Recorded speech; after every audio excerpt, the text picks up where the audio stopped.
Are you listening? Damn.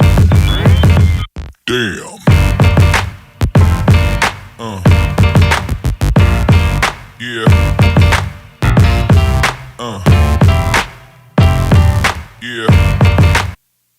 Hello there, guys, and welcome back to another episode of the Attacking Blues podcast. Not anymore the Attacking 2 podcast, simply because we decided, well, you know, when Andy and Jimmy back in the day created this podcast, they were like, let's talk about all sorts of football. So they went with the Attacking 2. That's at least the story I was told.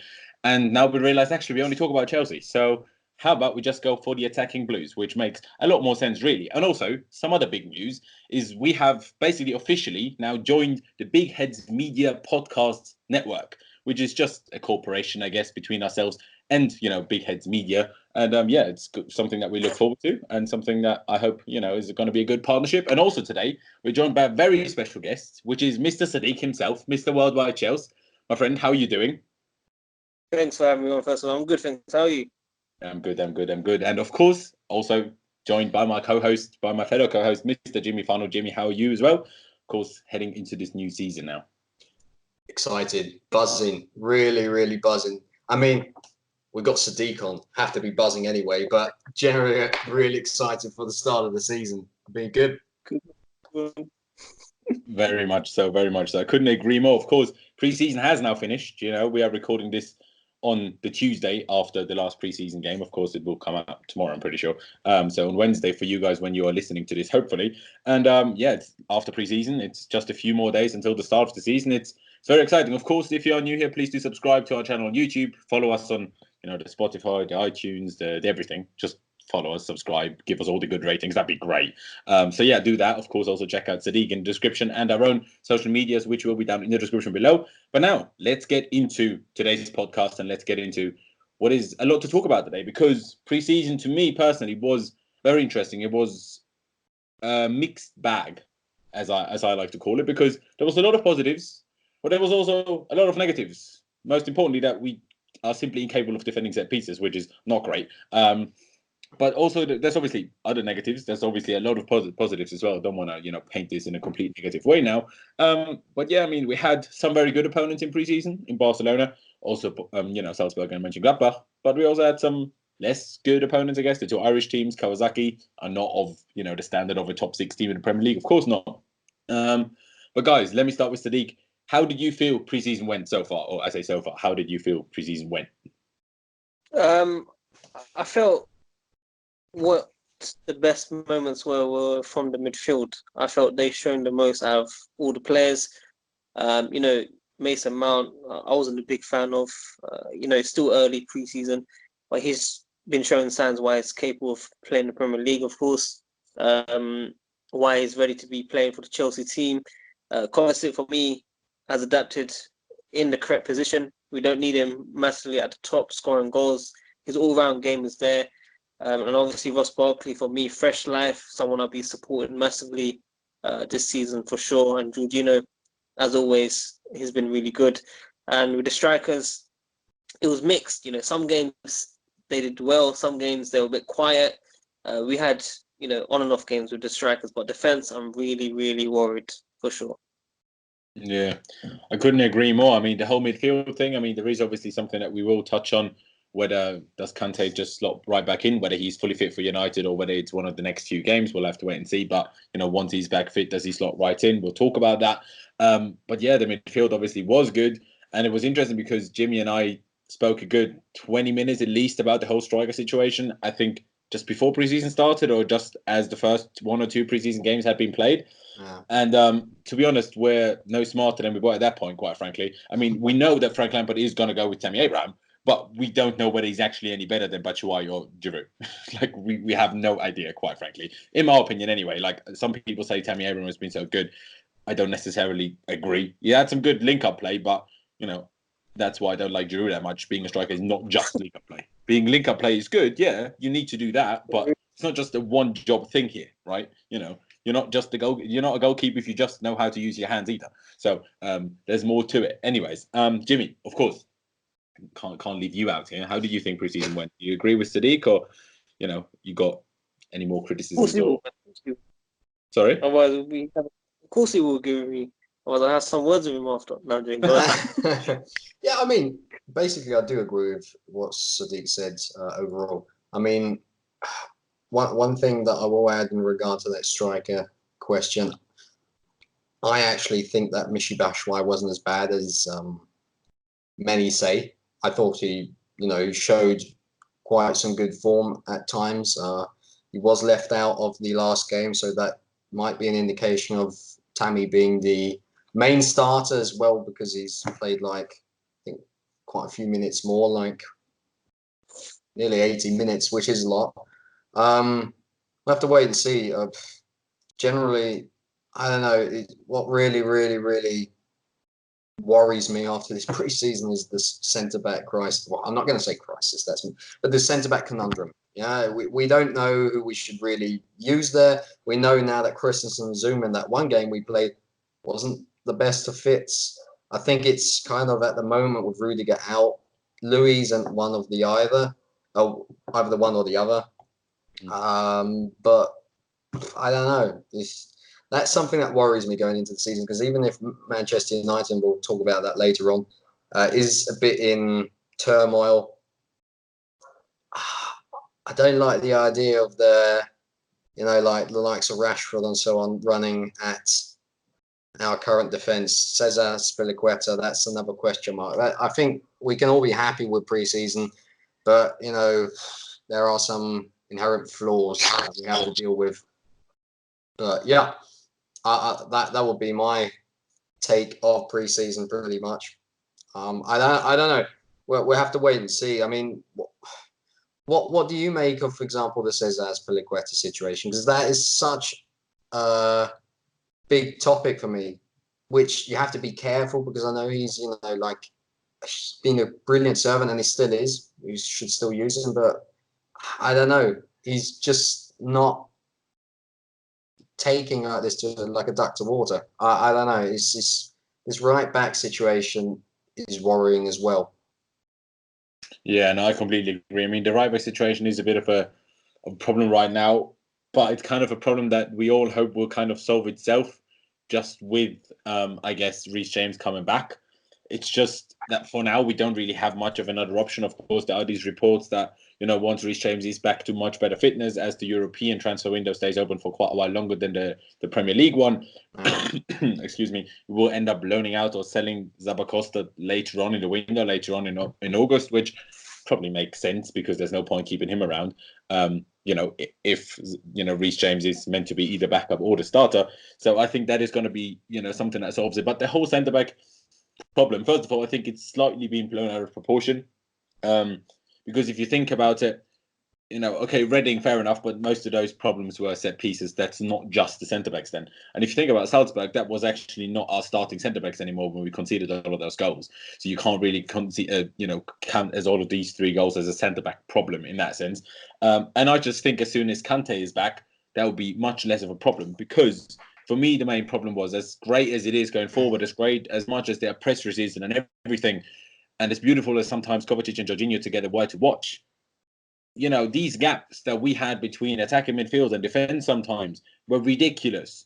And, there was, like, especially when we conceded, I'm pretty sure it was the second goal against Mönchengladbach, Jorginho moved forward because he was part of the attack as we kind of started a counter-attack. He ended up shooting, actually, had a shot blocked, and then they hit us on a counter. And then Kovacic was left on his own with a radius of like at least 25, 30 meters. The only Chelsea player there was Kovacic, very far to his left was Emerson, who tried to attack the player that received the ball but couldn't do it himself. Of course, that had to do with David Luiz not being on the pitch anymore, because or not playing that game actually. Because with David Luiz, we have a much better press of the back 4. They would have had a much better high line, and then I don't think we ever concede that goal.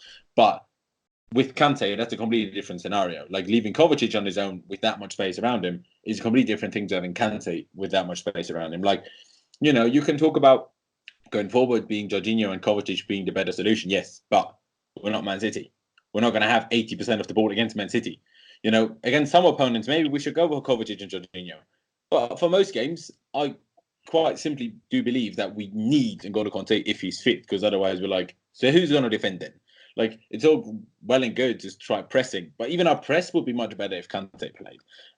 Of course, there's another debate to be had whether Jorginho or Kovacic should be the other one. But I think the centre-back problem is not as much of a problem as people are making it out. I just think as soon as Kante comes back, it's all way less of a problem. Yeah, maybe, but the mistakes are being made nevertheless. I mean, maybe that would be even better if we'd have like Kante and Kovacic. I love Jorginho, don't get me wrong, but generally speaking, those two, that would be an interesting combination. I mean, what do you think, Sadik?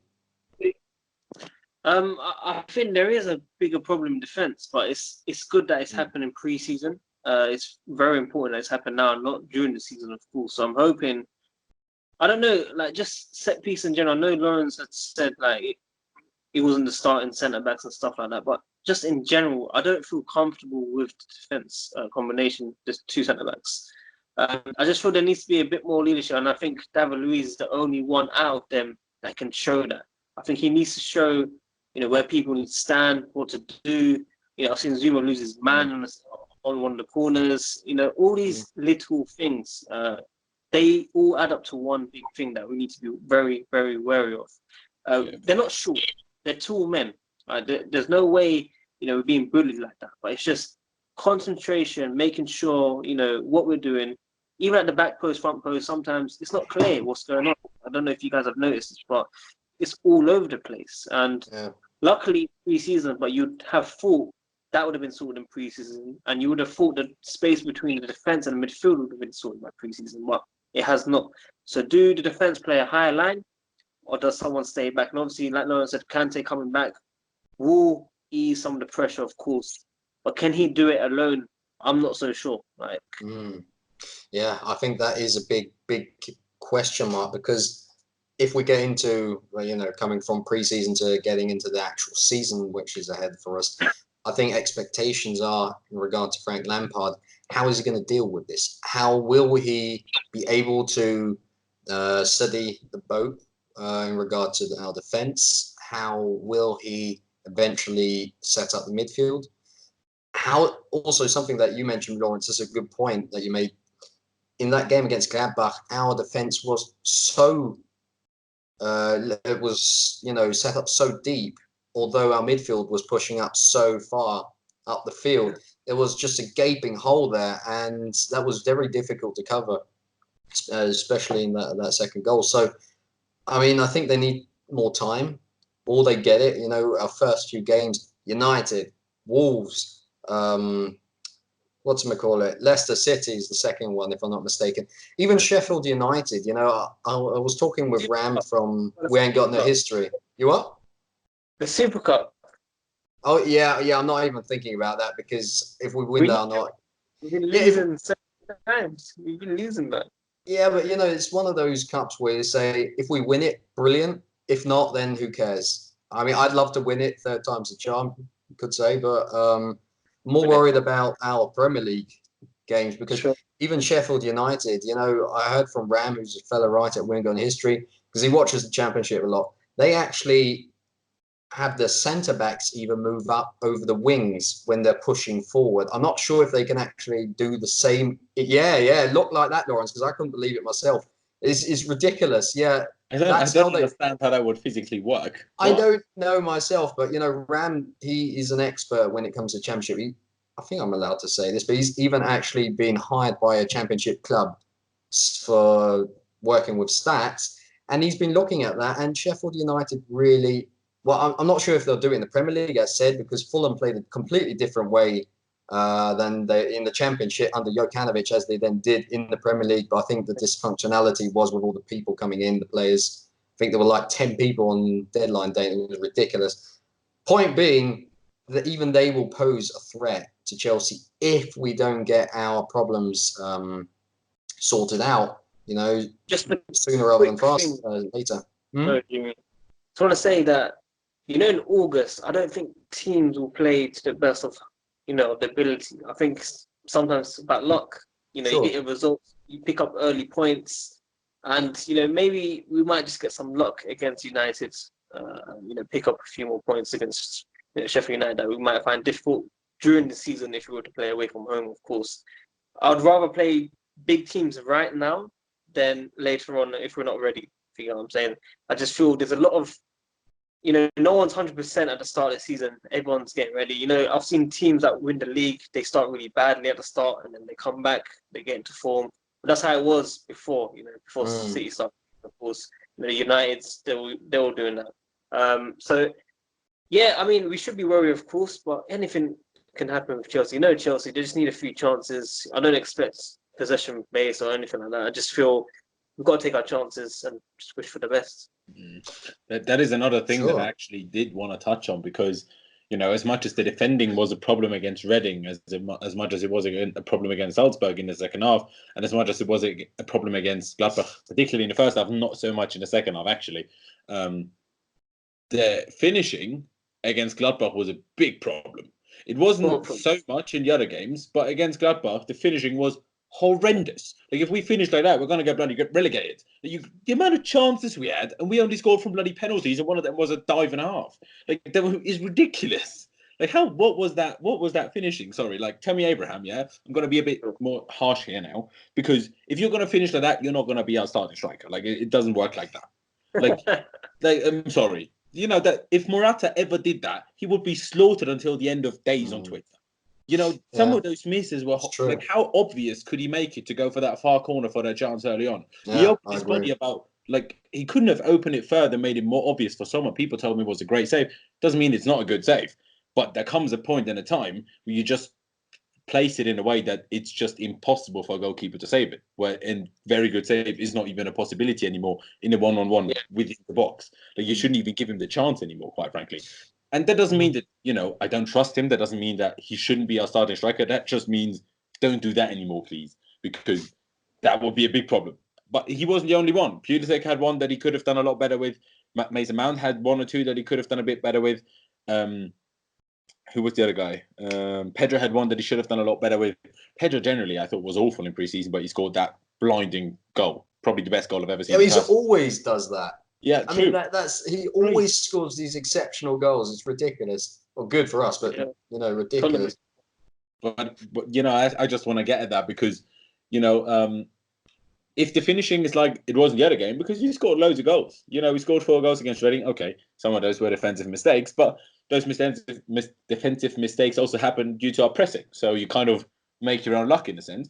And against Salzburg, some of the play was really, really good. Not everyone is going to play as high a line against us as Salzburg has. So all of those, in behind balls to Pulisic, they're not going to happen a lot in the Premier League, especially at home, because they're all going to sit very deep. So we could just scrap that idea. But when people do play like Salzburg, we have options. And I'm sure we can find options when people sit deep. So we can outscore teams as well. But it's just about just fixing loads of problems. But, the set piece thing, I just kind of hope that, to be honest, I haven't looked at it enough, quite frankly, to make that point now, but I'm saying it. Maybe Lampard is trying to change it slightly or quite drastically to how Sarri defended set pieces. And that's why the players are still struggling with it, because it's changing. Because if it's the same way, I'm confused. Why is it a problem? But if they're changing it, that would be a reason why in pre-season it's, it takes a little bit of time to, if Sarri drilled it into you the way to defend set pieces, drilled it into you for a season, you're not going to get rid of that whole idea in your head within 2 weeks, or 3 weeks. It takes a little longer than that. So maybe it had to do with that. We'll have to wait and see. But, I think the one question that I would like to pose to both of you, firstly, do both of you agree that Kante should be in the side once he's fit? Sadik? So what was the exact question, sorry? Should Kante be in the team once he is 100% fit? Not necessarily on Sunday against United, but just once he's fit. He won't play Sunday, but once he's fully fit, he will be in the team for sure. Okay. And it's just, right next to him in the pivotal role, I just see Jorginho and Kovacic, of course. But the thing is, the big games, away games, I see Kovacic playing over Jorginho. And maybe home games, Jorginho will start. Simply because we'll have the ball, who'll come deep, pick up the ball, make things happen. But away games, when we don't have the ball, the pressing that's needed, Kovacic will be there. And I think that's where the rotation comes into play. That's where, the talks about Bakayoko, Drinkwater, Van Ginkel, all out the window right now. And that's the position that we have. But the issue we have right now, is it 4-2-3-1 or is it 4-3-3? because we're hearing talks about Mason Mount and Ross Barkley playing together as well. So I don't know. I saw Ross Barkley play on the wing. He looked awful. He didn't look comfortable. He didn't look happy. You know, he didn't look. He's giving away the ball. On a different day, better quality teams. No disrespect to the last opponent, they would have demolished that. So I don't know how they will play together. But I expect Mason Mount and Ross Barkley just to play in front of those two pivotal roles. And then obviously Loftus-Cheek as a new signing, hopefully in January 2020, new calendar year. Fresh legs, fresh life. I don't want him rushed either. So that's how I see it personally. I think also that one has to say that regarding Ross Barkley in that matter, he already played dreadfully on the wing at Everton. You know, when you ask an Everton fan, you know, when they used him, I think it wasn't on the left, it was on the right wing when he did play there. He was terrible. So I think that is something that Lampard hopefully will not do again. We can hope. I think Mason Mount will actually be a better choice if we have to play someone on the wing than Ross Barkley. And I actually don't think that if those two play together, we play 4-3-3, but the 4-4-2 diamond, with Mason Mount being on the left or on the right, while Barkley's at the head of the diamond. That's what I think personally. Regarding Kante, I do agree with both of you. He has to play immediately. I mean, there's no ifs and buts here because, I mean, he's our best player. If you ask me, we've only got one world-class player left in our squad after Eden Hazard departed, and that is N'Golo Kante. In his position, he's the best. Period. You know, and we have to play him there. As Sadik said, I like that idea, and I already mentioned it before. Kante Kovacic against, for example, well, actually, if Kante would be fit on Sunday, I'd play that combination. We would be really defensively. I think, you know, we haven't seen it, so I might be wrong, but we'd be defensively solid at the back. We have Kovacic who can bring the ball forward, whose passing I thought has been really good, on point in preseason. And Kante, this is the good thing about the year he played under Sarri. His on the ball movement, his passing has got much better, so he can also carry that ball forward if needs be. I'd play that way. You know, I'd play with those two. Jorginho is a terrific player, but I'd rather have him against the teams that are lying deep. Break them up. Yeah, to break them up, and against United, they'll be coming at us. You know, but this isn't Jose Mourinho anymore. Ole at the wheel, I don't really rate him that much, but I do believe that they will be coming at us because they have a point to prove. Ole knows that they have a point to prove, and when we arrive there on Sunday, I would bet with you that this will happen.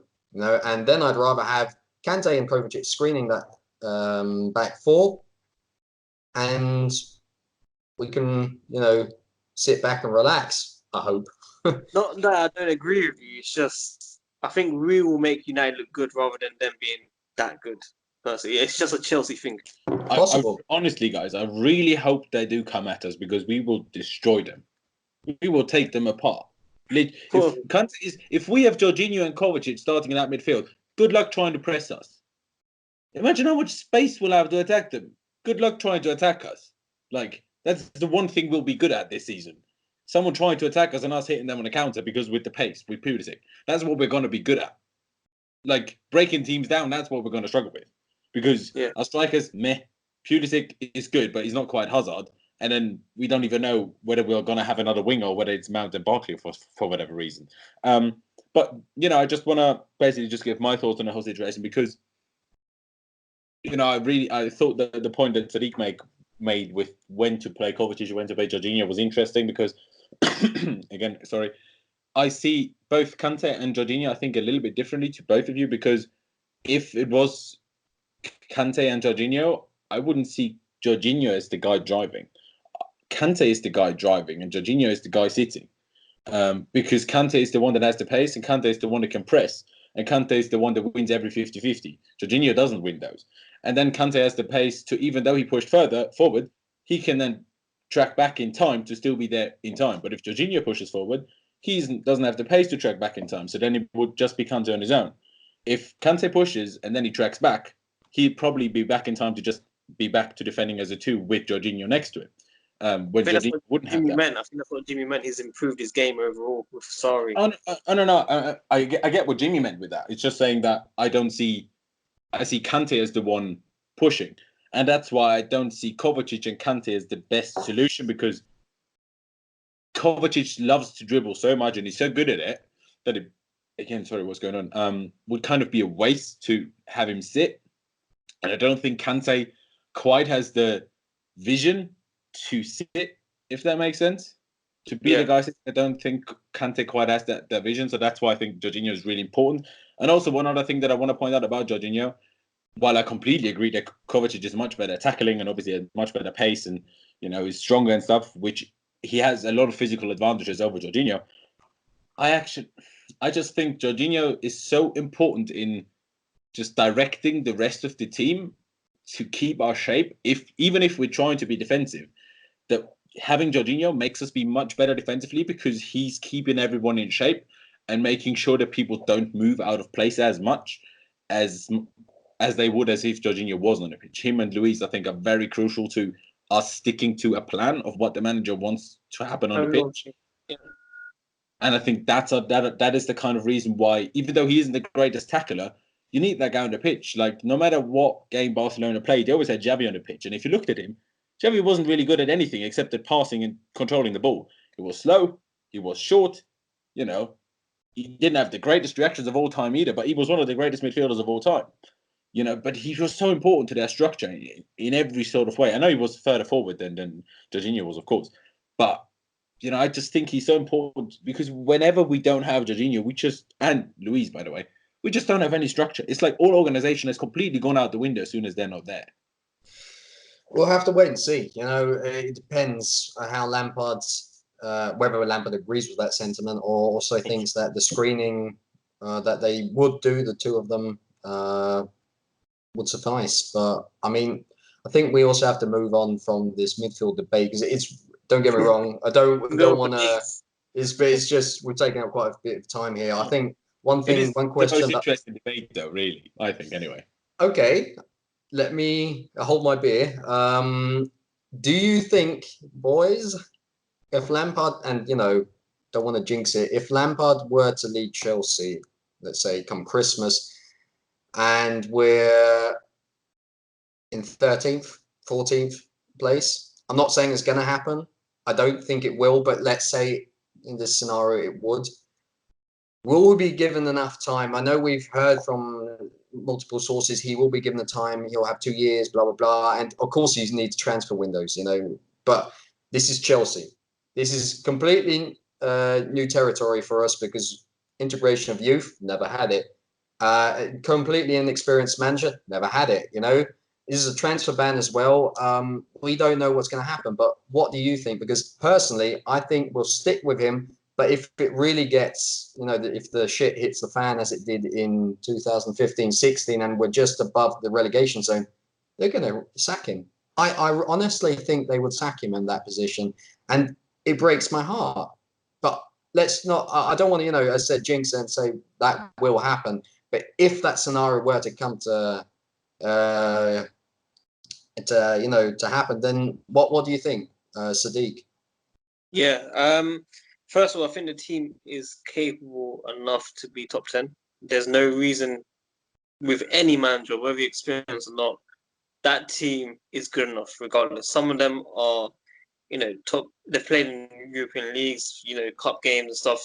They've got no reason why, the team shouldn't be in top 10. However, I feel personally, no matter what happens, if we are in that position, he will still get sacked.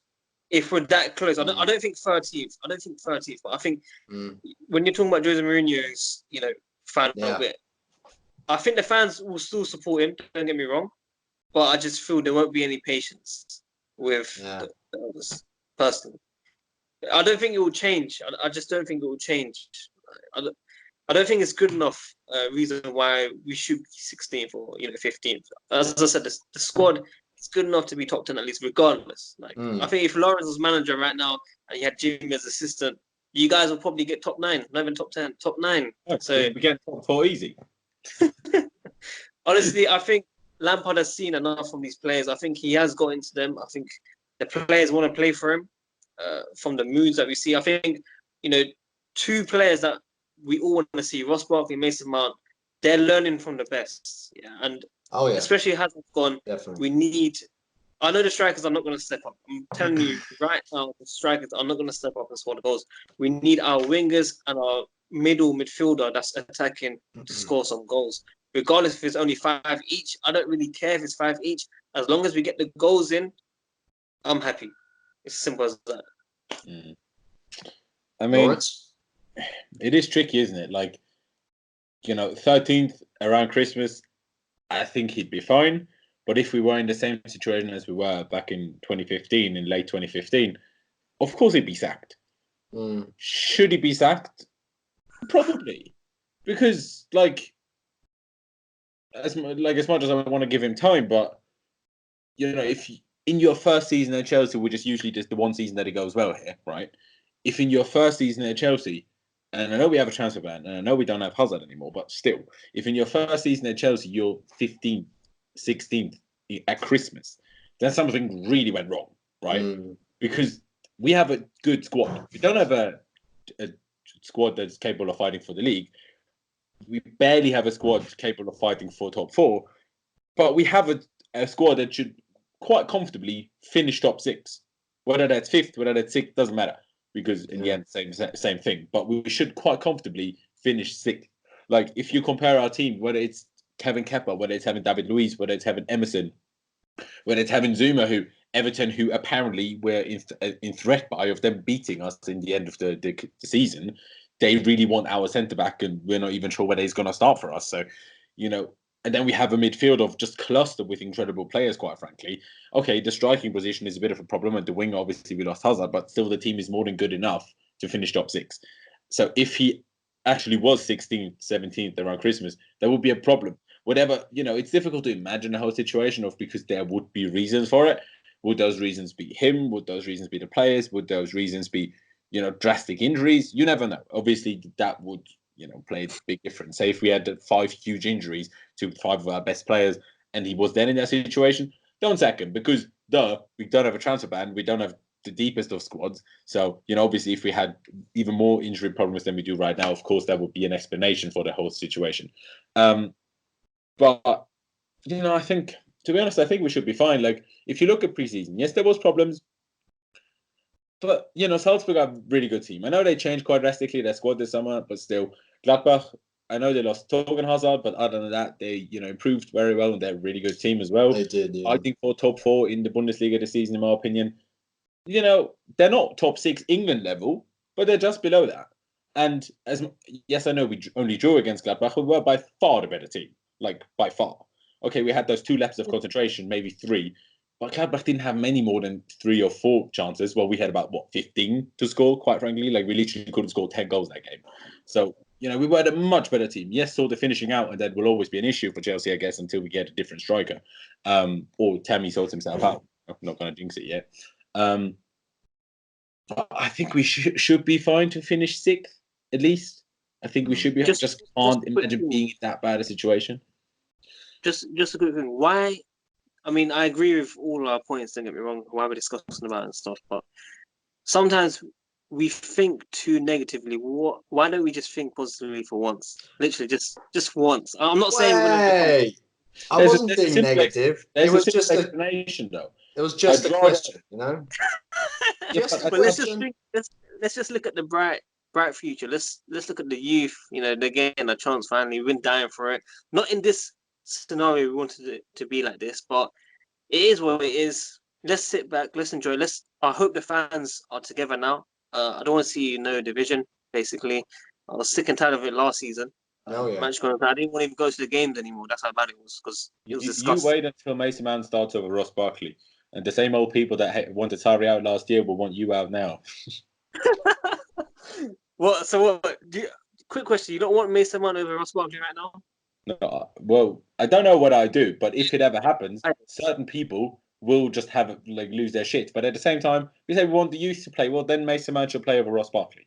The thing is, Ross Barkley, I personally, I think Mason Mount is the more exciting of the two, and that's why I would like us to invest and give him the minutes. However, it's very hard to justify because he is nevertheless, he's a veteran, kind of. I think he's 25 years old. Yeah. He's been in this team for a long time. He's been playing well. How would you justify not playing him after his preseason he had? And I think Lampard knows that, because that could bring some disharmony into this team, because Mason Mount will be happy to wait. He'll get his minutes. He'll get his chances. He knows that. But if you drop Ross Barkley, that doesn't give a good precedence to the other players on the team, the veterans on the team. And then, even though no one of us could imagine that player power could be a problem under Frank Lampard, there might be certain players that will, be discontent, and we don't want that at the start of the season. So I think it's more likely that he'll stick with Barkley for now, while congestion, when 4 competitions, Mason Mount's going to get enough minutes. And I think, I don't want to rehash this, but that substitution we had often last season with Barkley for Kovacic and Kovacic for Barkley, we might see that now and again with Barkley and Mason Mount. Because why not? First of all, maybe they'll be on the at the same time on the field, but I really do believe that Mason Mount will be one of the first subs to come on, because he just, as against Gladbach, he makes those runs. The last person who made those runs was Frank Lampard himself, and one can just see how that 1 year of Lampard has already helped him, because he did do it occasionally before he joined Derby, and we saw it at Vitesse, although he played there more as a second striker most of the time. But he's just doing that, and we need that at Chelsea. We need that in this system. We needed it in the last system, if we're honest, but we need it now more than ever. And Mason Mount is the guy to do that. Yeah, so Jimmy, that's the only thing I'd point out. Sorry, Sadik, because everyone's saying, how, and I completely agree. Barkley had a great preseason, not particularly in every single game, especially the 2 in Ireland. I didn't think it was that good, even though some people said it was great. But especially against Barcelona and against Salzburg, he was really good. Also against Gladbach, he was pretty good. Against Reading, he was good Mount as well. Was arguably the second best player, maybe Pulisic, I guess. But Mason Mount was arguably the next best player we had in preseason, in that attacking position, obviously, disregarding Jorginho and Kovacic and stuff. So if you're going to say, how can you justify not playing Barkley, but how can you justify not playing Mount? And that's where the whole situation comes in of, maybe Mount will actually play on the wing because Pedro has been shocking. Veteran bonus. I'll say it now and I'll say it again. I'm just saying. I agree with your sentiment. I understand what you're saying, but I do believe that it's that veteran bonus that will enable Pedro to stay in the team, and will. I think so, because as soon as Cullen Hudson-Odoi is back, he's playing. If you ask me. So where's the veteran bonus gone then? Yeah, but we'll be in the season by then. We'll be in the season. We won't be at the start. But let me just say something. If you're saying Lampard tried Mount on the wing. Like, Mount was on the wing a lot against Gladbach. Like, him and Pedro and stuff, they moved a lot. Like, when he won the penalty, he was out wide. He moved out wide a lot in that game. So that's where that whole thought is coming from. Because otherwise, I'm like, no. Obviously, they're not going to play together unless it's a 4-4-2 diamond, which I don't think we're going to use. That's the only reason why I'm like, are we actually going to do this? I don't think we are, but that's the only reason why I'm contemplating it. As you can't do it. Yeah. I was just going to say, like, if you've got that case with Barkley, which I agree, Jimmy, by the way, that means Giroud's starting. What?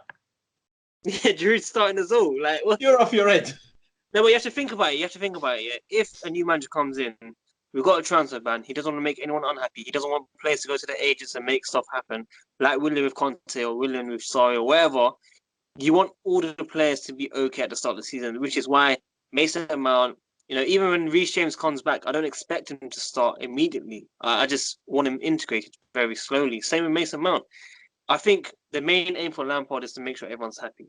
And that means playing Willian on the left for a bit. Even when Hudson-Odoi comes back, I don't expect Hudson-Odoi just to come back immediately. I expect him to play 15, 20 minutes towards the end, slowly come back and then become a first team.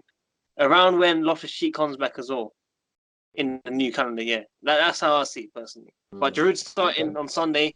Remember, I told you guys he will be starting on Sunday. Remember, I told you. If Giroud starts, Lampard is an idiot, because then he should have played much more in pre-season. Okay. Like, it's stupid to not play him ever in pre-season, basically, like, and then to start him in the first competitive game, but that's just dumb.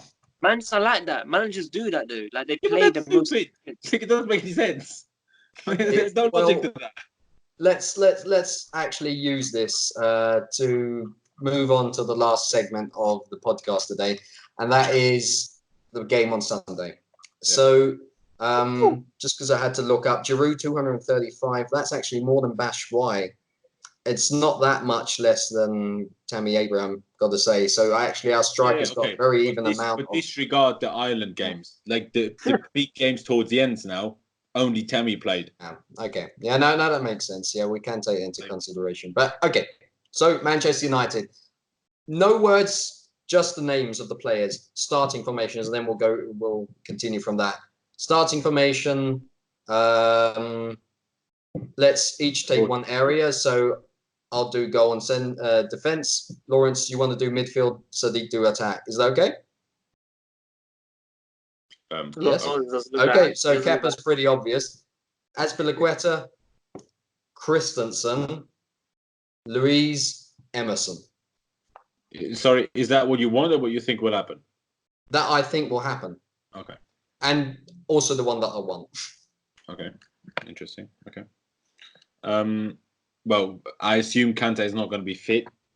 At the same time, he had a full week now, so probably he's fit actually. So I don't know whether Kante is fit. We'll find out on Friday. If he is fit, Kante and Jorginho. If he isn't, Jorginho and Kovacic, obviously. And then I'm gonna just steal the number 10 from you, Sadik, Barkley. Yeah, I'll get the 3 up top anyway. So, so obviously, I don't know. I just see the typical 3 attackers: Willian, Pedro, Giroud. That's how I just see it. Is Willian back? Not yet. I don't think he's back yet. I mean, I think he's still I was injured. going to ask you guys about that, actually. Does anyone know? Because he was fine celebrating the cup with Brazil, even though he came off in the semi-finals. I'm like, what is actually his problem? I know he had some sort of hamstring issue, but it's weeks ago now. He should be fine by now, surely. I mean, you'd expect Pulisic, but I would not be surprised if we just go with the veteran points that Jimmy was talking about. Honestly, maybe, we'll see more news on Friday, who's fit and who's not fit. But, I would not be surprised if Willian is signed. But for sure, Pulisic should be signed. If he does that, I'm Lampard out. Oh, God, don't start it. Don't start. Nah, come on. What is the point of bringing Lampard in if that's what we're going to start? Sorry, Sadiq, what? Sorry, 3 days later is a Super Cup. I know you guys want to put the Premier League first. I understand that. But Lampard will want that first trophy as well. Believe me. So he will be thinking about the team selection as well, guys. I actually think that he'll play Giroud in the Super Cup, if I'm completely honest, because I can't imagine us not sitting deeper, and that that good outlet to Giroud who can hold up the ball, that makes more sense to me. So I understand why you said those 3. I would just think that Tammy Abraham starts on Sunday. Whether that's deserved or not, I can't imagine. I think will start because I don't think so. Then it has to be him. But I just hope that veteran card isn't played on Sunday. That would be like blast from the past. Yeah, maybe you're right. Maybe in the Super Cup instead they will play. You're right. There's a possibility. Yeah. I actually also think that Pulisic is going to play. I just cannot imagine that he doesn't play because he's been playing consistently and the last few games since he's joined up. So midfield, I don't think there's much else to say there. Surely he'll play both games, just like because I know we have this 3 days gap now, but after that we have the weeks off until September. So it's not like it's a congestion of game problems right now. Do you know what I mean? Like we had a full week off now. All right, we play 2 games in 3 days. Well, I know Liverpool play Friday. Yes, I get that, and it's stupid. All right. But it's the start of the season. If we can't handle 2 games in 3 days at the start of the season, well, then we might as well give up now because we won't be able to handle it in April then if we can't handle it now. No, I agree with Sadik in regard to the rotation, but at any other time than August, because August, everyone still has to have... I mean, maybe one could make an argument that people are a bit showing a bit of fatigue if they really work hard in pre-season. But that shouldn't be the case. That's why we had this week off, I hope, anyway, that they get some rest this week. Yeah. So, I mean, what do you make of formation? So are we all in agreement that it's going to be a 4-2-3-1? Yeah. Gonna be. I think it has to be against United, yeah. It has to be. Just because of defensives. errors that we've had. But yeah, I think we all agree with that, surely. I like the diamond. 4-3-3, but it's fine. I really like the look of that diamond formation. But you're not going to see that against United. You're going to see that against Sheffield, for example. I could really imagine us playing against Sheffield with that diamond formation because they're not that strong in the wings. At least I think so. Can I ask you, Jimmy, in the game against Reading, obviously we tried in the second half with the two up front with Batshuayi and Tammy Abraham. My problem that I had with that game is I didn't, because the midfield four were great. It was great to watch. Yeah. Again, like it was in the game against Ireland. But it didn't feel like they trusted the strikers. They just refused to give the strikers the balls in position where if you play with two up top and without two wingers, you just need to give the strikers the ball there, because otherwise what do you do? So that's why in my head, the only way we'll play a two-striker formation, a 4-4-2 diamond, is if Pulisic is one of the strikers or Pedro is one of the strikers. Yeah, you're right. Because then you actually have one of the strikers going on the wing. I wouldn't actually play Pulisic there because I like him more at the head of the diamond in that scenario. Just some winger. But I'd really like to see Mason Mount up front because he played at Vitesse. You made that run behind. The second striker, you're right, definitely. You can't play two actual strikers in those two positions. I mean, I thought that, if we had that formation, if I'm not mistaken, in Ireland, and when Batshuayi and Tammy Abraham played together there, Tammy Abraham was a bit of bit frustrated, or it looked frustrated because Batshuayi was always shooting, didn't pass, and that didn't work as well, even though we won. But I thought that they at least linked up better. They were trying to find each other against Reading. That already clicked a bit better. I mean, the service is a different. Yeah, but like when first it was an Irish team, then it was Reading. So yeah, but wait, it didn't even work against Reading. Think about Chelsea first of all. When did we play a two-striker system the last time? It's been bloody years. When did Batshuayi play a two-striker system the last time? It's been bloody years. He didn't play that at Dortmund. He didn't play that at Crystal Palace, if I'm not mistaken. And it's the same with Tammy Abraham. Although I must say I'm not sure how Aston Villa played, but I don't think that they play with two strikers. So I think this is something new due to their young age, because there are Tammy Abraham's 20, Pulisic is 20, and Batshuayi's only 24. So they're really young. They won't have much experience there. Sorry, Sadik, yeah? It's the future of Chelsea. We don't need to sign new players. We've got the world-class players coming up here now. Yeah, definitely. So, sorry, Sadik. But as we're coming to the end of the podcast, it's when we still got another topic to talk about because we've still got some time. Just to let you guys know, we've got 2 free tickets for the Leicester game against Chelsea.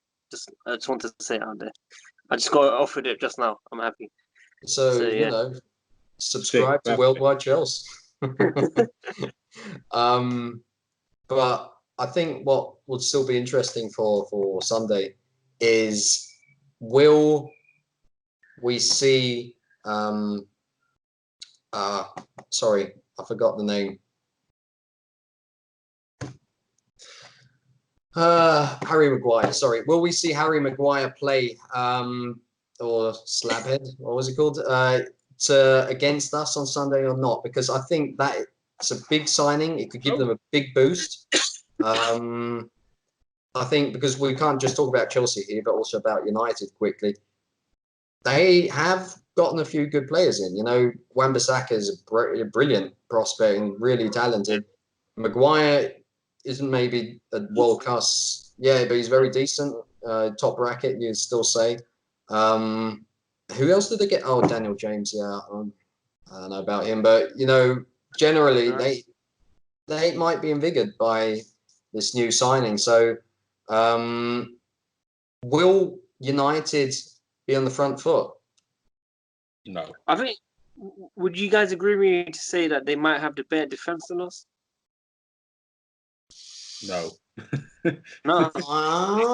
Jones, they definitely gonna... I wouldn't be. Yeah, but he's not going to play. I'm telling you, it's going to be Maguire, Lindelof.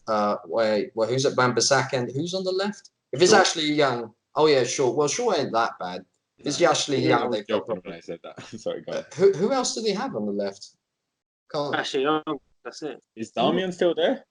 Yeah, he's still there, if I'm not mistaken, but I don't know if he'll play. I have no clue about who's playing Just there. scrolling through their preseason games, some of them Shaw played, some of them Young played at left back. I don't know. I just feel a lot more confident with their defense, man.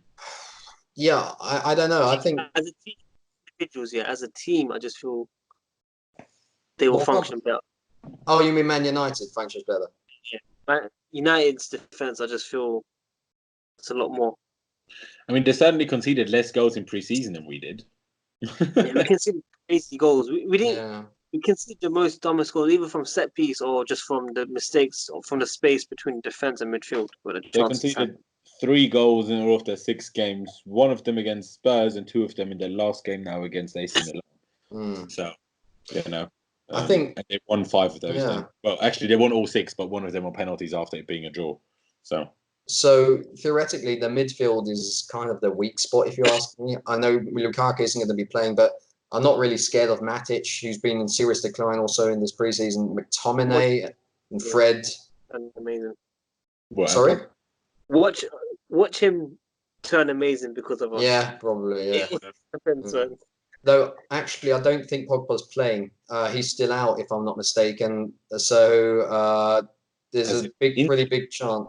Yeah, he had that back spasm or something like that, and it doesn't seem as if he's going to be playing on Sunday. Might be wrong. We'll find out Friday, but yeah, he didn't play against AC Milan a couple of days ago now. Do you want me to just quickly run through the lineup that played in that game? Yeah, sure, do that.